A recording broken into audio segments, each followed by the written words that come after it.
Alright boys, what's happening? Welcome back to another episode of F1 2020 here on the channel on the new My Team series, and we're back with the third race of the season in Vietnam at the Hanoi Circuit. So without further ado, let's get to the race weekend, boys. You see, we've got a few things on the calendar that we're going to get through. We don't have any money to go and upgrade things yet, or resource points to be able to go and get some more upgrades, but we have just got some there from the weekly income actually. So let's jump over to the R&D tree. Can we afford any decent upgrades? I do want to save up for this upgrade here, the fuel efficiency upgrade, which is obviously 1,100, and we're only on 790. You can see on the list there, boys, we are actually top of the engine chart in the league, or whatever you want to call Formula One. Yeah, we've got the best engine on the grid. It's mad. But aerodynamics, we're third bottom. Chassis was second bottom. Even Williams have a better chassis. And then durability, I don't really care about, to be honest with you. I'm just going to focus on upgrading these three first before anything else. So yeah, let's get into the race weekend at the Hanoi Circuit in Vietnam. Alright boys, we're down at qualifying in Q1. We've just set up our car for the rest of the weekend for obviously qualifying and then the race. Because once you leave the pit lane, you obviously can't make any changes to the car apart from front wing downforce.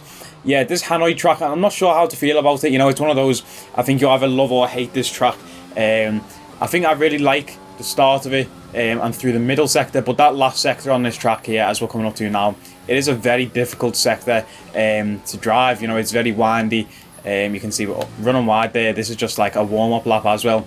As we approach the line, you see it's so windy and just circles everywhere, just twists and turns at every corner. It is a very difficult sector 3, and a lot of times we made up, and you see nearly scraping the wall there. You've got to be very careful on the exit of those two corners there. It's almost like a street circuit, but it doesn't feel that street, if you know what I mean. It's not as narrow as the roads of Monaco or Baku, but it's definitely a tight circuit coming through the last sector.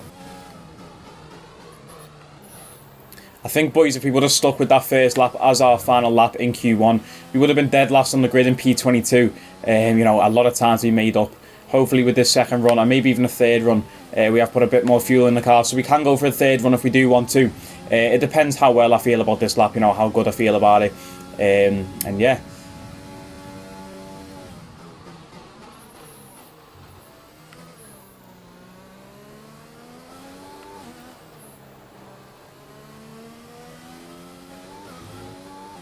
See, the delta's already up by a lot.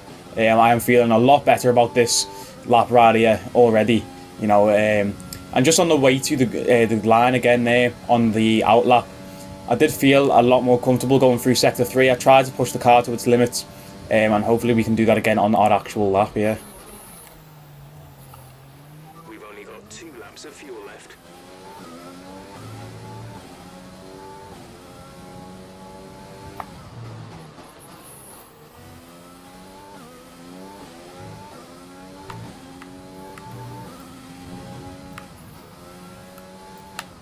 Yeah, that's better. That's what we like. That's a lot more smooth. We might have scraped the wall a bit there. Shaved a few seconds off, but nothing major. Yeah, this is feeling a lot better. We come round, avoid the wall, into the last turn. Bit late on the throttle again, but a very fast lap compared to the last one. Obviously 1.7 ahead. Puts us into P8. Obviously everyone's not gone yet, but that's a ridiculous standard. Imagine if it finishes like that. Yeah, a big improvement. Like I said, just pushing the car to its limits through the third sector there. That's all we needed to do. We've got 5 minutes left in Q1. We're going to return to the garage, see this through, and see if we get through to Q2. Obviously, we got through to Q2 last race in Bahrain. Let's see what happens here in Vietnam. I don't really want to go through. I can't be bothered doing another qualifying lap. I just want to get to the race, to be honest with you. Let's see where our teammate, Mick Schumacher, big mix in P14 as well. A bit slower than us there. Oh, well, a lot slower than us, actually. It looks like, Mick, he's on an outlap there, is he? Yeah, he is. So it looks like that he might set a faster time again. and maybe the both of us will get through to Q2, and that would be a fantastic result for the team, wouldn't it? So let's just wait this out. We're not going to go again. Obviously, you can see Mickey Schumacher there on the screen. He's going for another lap, but we're not going. I didn't realise how long that straight actually was. Look at that there. It's such a weird looking circuit, this Vietnam circuit. Like, it's almost as if the two straights is one road. Like, look how close they are there. It's mad. But yeah, so let's just see this through 2 minutes and see where we end up. Okay, boys, the end of Q1. We do finish P9, so we are through to Q2. You know, a very solid lap there. You see the drivers that were around were faster than the smelly Alex Albon, faster than Sergio Perez. Obviously, the two AlphaTauris just below us as well. And it looks like Mick Schumacher couldn't set a faster time. He is out. He's P20 for the second week in a row. That's very unfortunate for Mick Schumacher. You know, he got through to Q2 on the first race of the season in Australia, but the last 2 weeks he's finished P20. Lance Stroll in P17 as well. That's a bad result for Racing Point there. I don't know what's going on there. Obviously, the other Racing Point down in P11, you'd expect the two of them to be further up the field. Any shocks up here? Not really. So P9, you know, we'll take that going into Q2.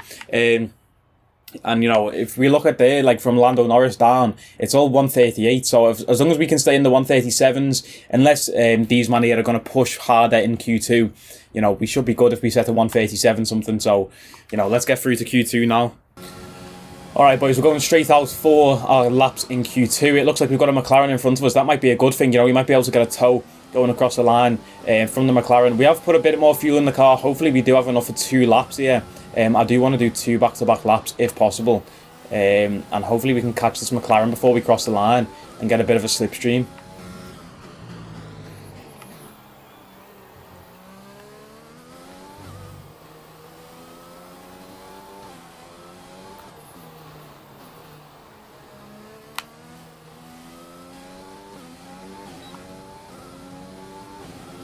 Bit slow going through sector 1 there. That didn't feel, you know, didn't feel great, let's say, but, you know, getting round to sector 2, hopefully we can improve on the straights. Obviously, we've got that powerful engine, so straights are our best friend compared to, you know, tracks with a lot more corners and stuff, so we should make up some time here going down the straights.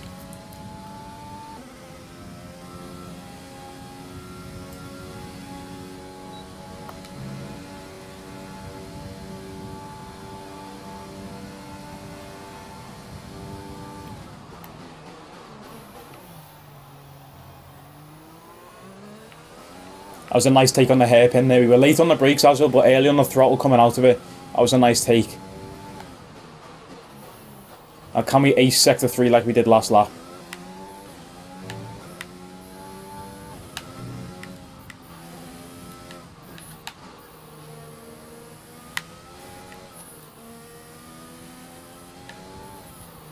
Yeah, not feeling confident about this one at all. Feeling like we might have to go again. For sure, to set if we want to try and get through to Q3. You know, this has been a very poor lap, or so it feels like. We'll see what time we get. Probably a 138 something, 137 still. We're going to keep going now, go straight on and try and set another time.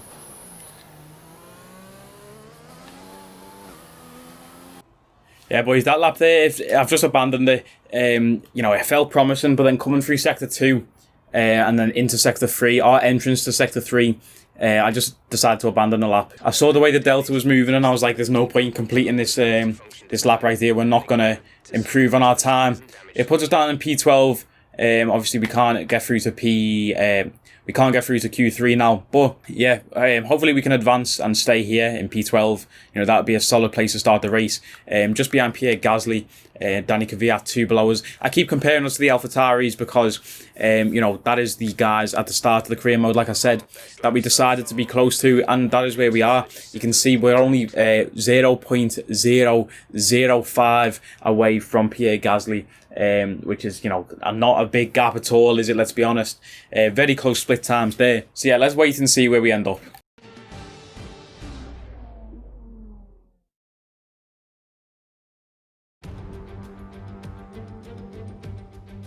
The Formula One circus has arrived in Southeast Asia once more as we usher in a new era and get ready to go racing here in Vietnam.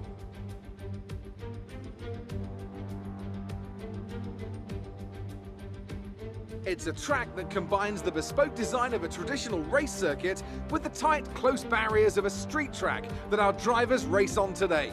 23 corners and a total distance of 3.4 miles. Watch out in particular for overtaking into the braking zone at turn 11. And as always, a man with plenty of racing experience joins me in the commentary box.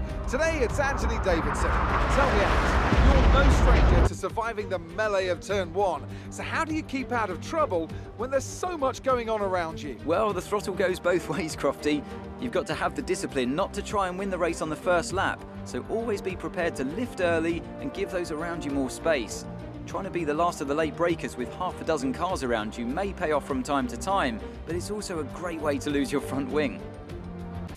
Alright boys, welcome to the race at the Hanoi Circuit in Vietnam, and let's see how the grid lines up today. We have a front row lockout for Mercedes with Hamilton in P2, Bottas in P1, Max Verstappen in P3, with Charles Leclerc and Sebastian Vettel picking up 4th and 5th spots, just next to each other there. Alex Albon down in P7. We've got Romain Grosjean in 10th. We're obviously in P12. It looks like somebody did take a grid penalty because we have moved up there. As you can see, we've got Lando Norris down in P18 with a 10th place penalty. I'm not sure what he did, but you know, that's a massive penalty for Lando there from P8 to P18. Obviously grateful that that's happened. Now it's bumped us up a spot. We start the race in P12 on the grid, and let's get down to the track and get the race started. So for the strategy, I open up the strategy and it looks a bit weird because like these default strategies here, I'm thinking, what is this, 2 7-lap stints or a 6 and an 8? Like, what is this with the hards being a 6-lap stint?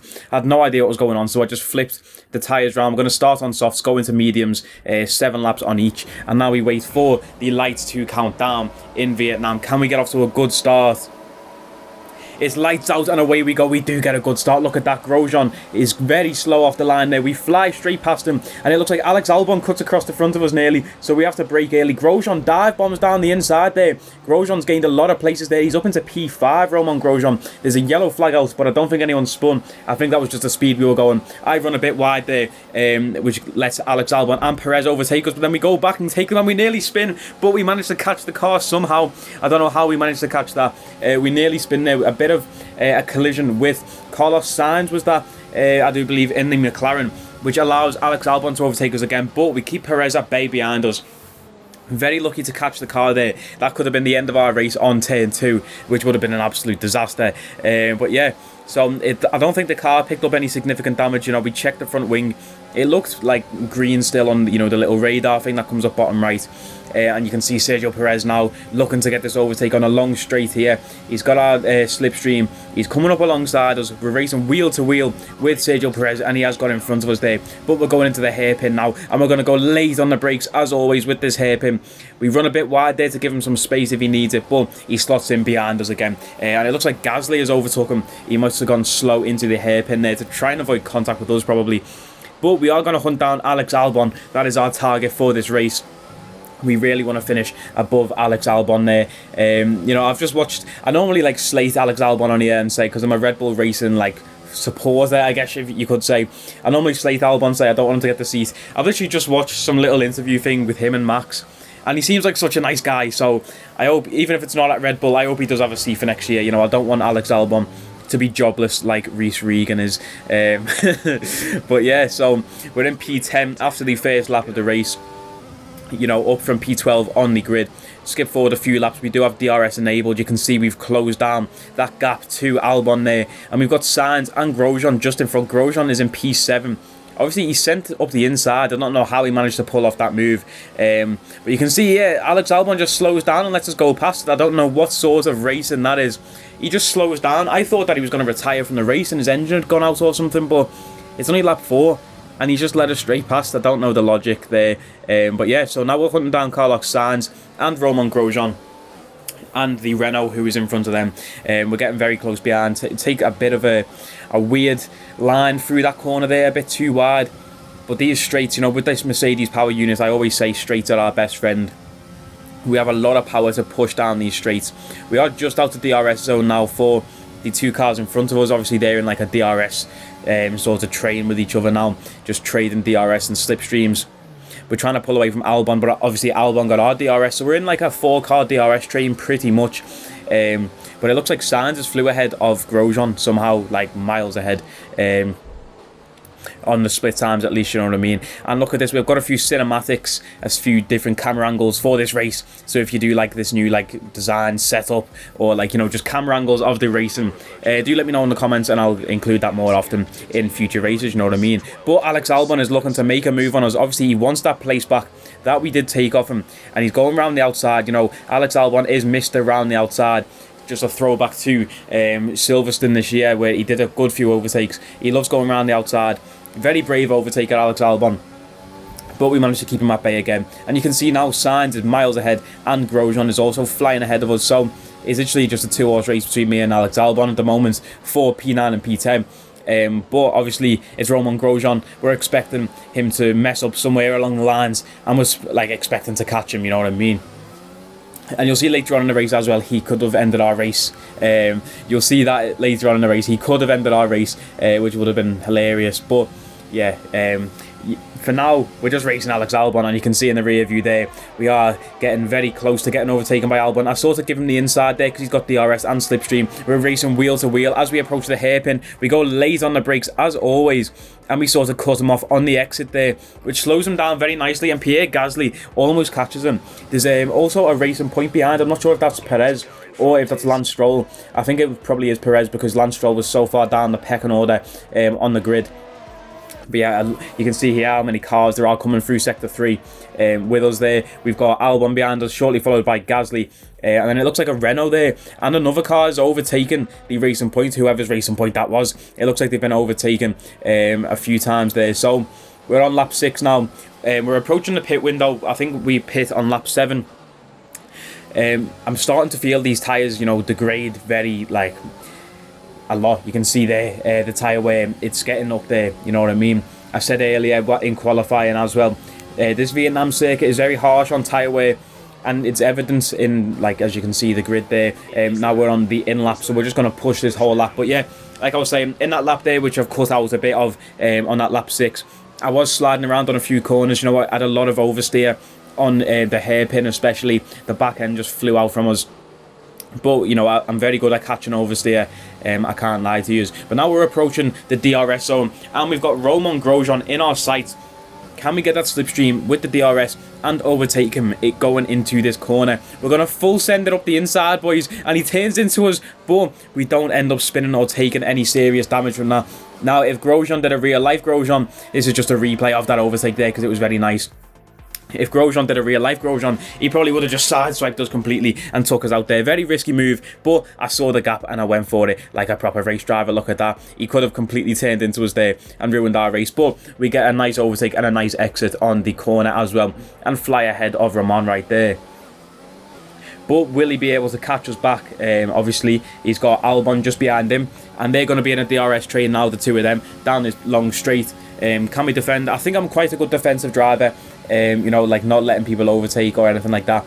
I know where to position myself on the track going into these corners, but you can see there Grosjean, he just obviously has the speed, but we go very late on the brakes again, which leaves us running a bit wide in the corner, which allows Grosjean to pass. And we've got Albon just behind us. You know, I went late on the brakes, so we were running wide anyway, but it's Romain Grosjean, you know what I mean? So I gave him a bit of extra space, but we full send it up the inside and get that position straight back again.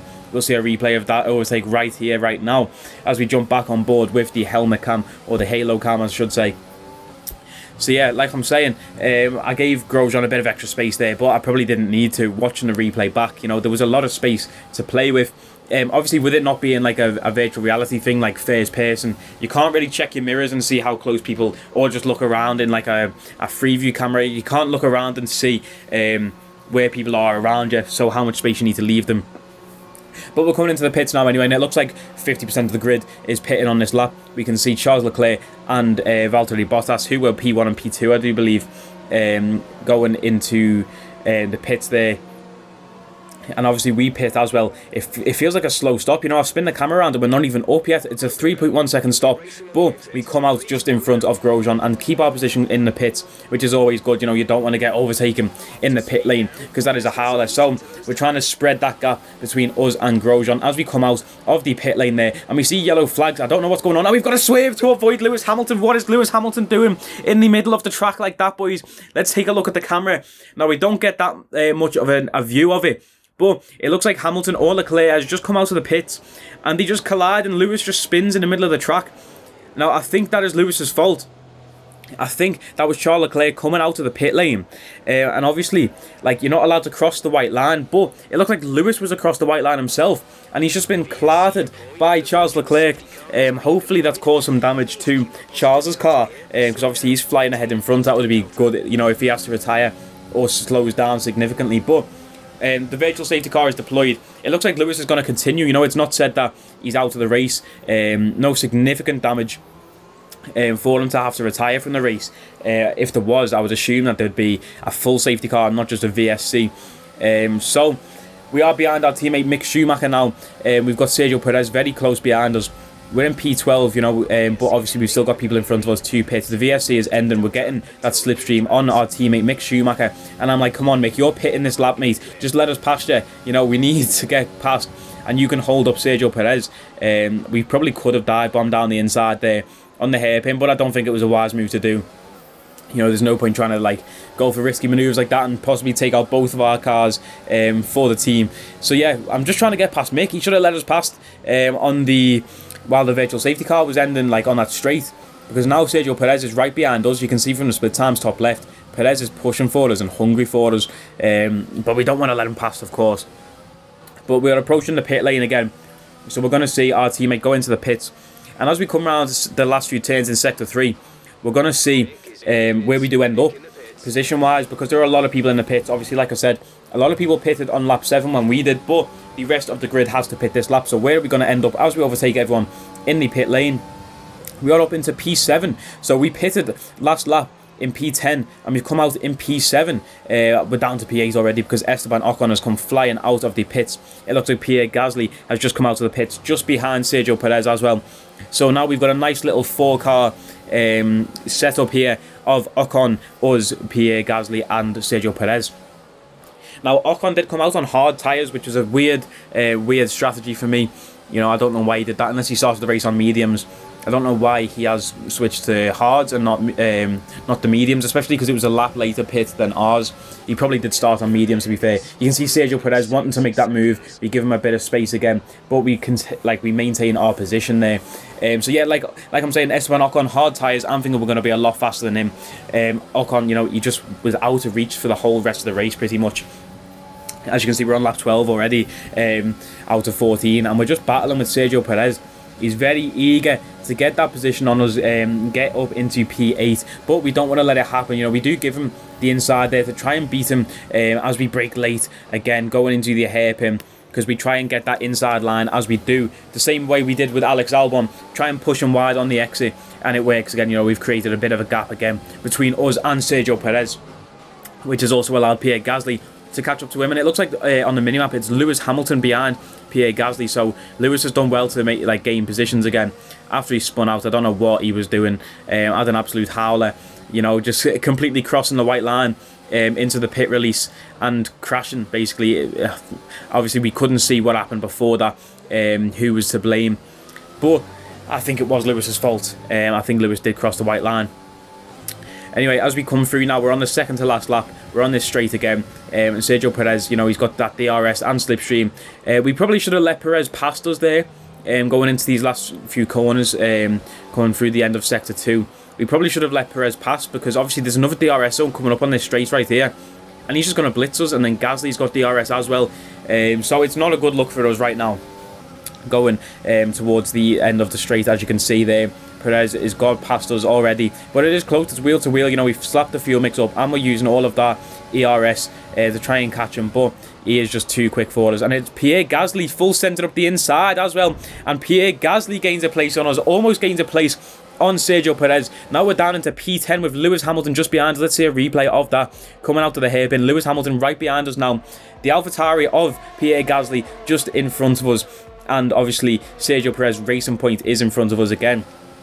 That's a crazy move from Pierre Gasly. Like I said, we probably should have let Perez pass, but we're going to send for a move on Pierre Gasly and get our place back into P9. A very nice manoeuvre right there. Just pushed him wide. I'm pretty much a bully when I go for overtakes on this game. You know, I'm like, I'm going to position myself here and make you move, you know what I mean? You've got to move out the way so you don't crash into me. I don't care if I crash, but if you crash into me, then it's your fault, innit? So you've got to move for me.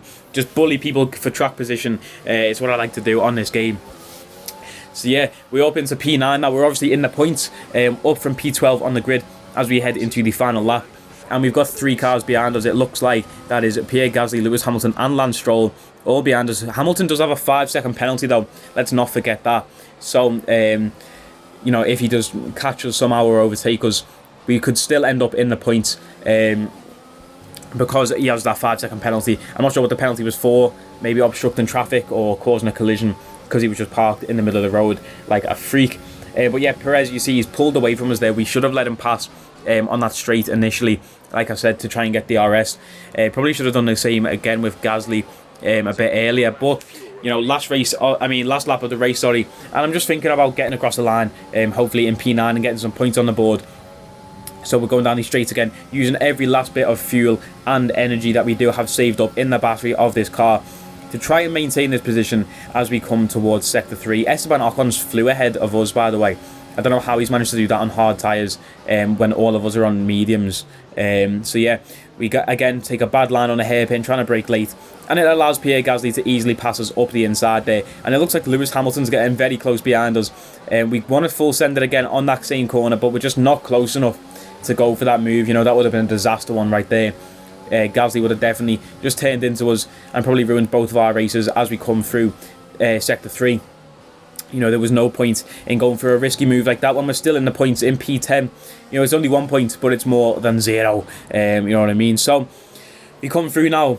We cleared the wall there, which could have, like, ruined us again, but we take, we cross the line anyway. You know, that's the end of the race. That damage there, you know, it might cost us a bit to repair, but we do not care. P10, up from P12 on the grid.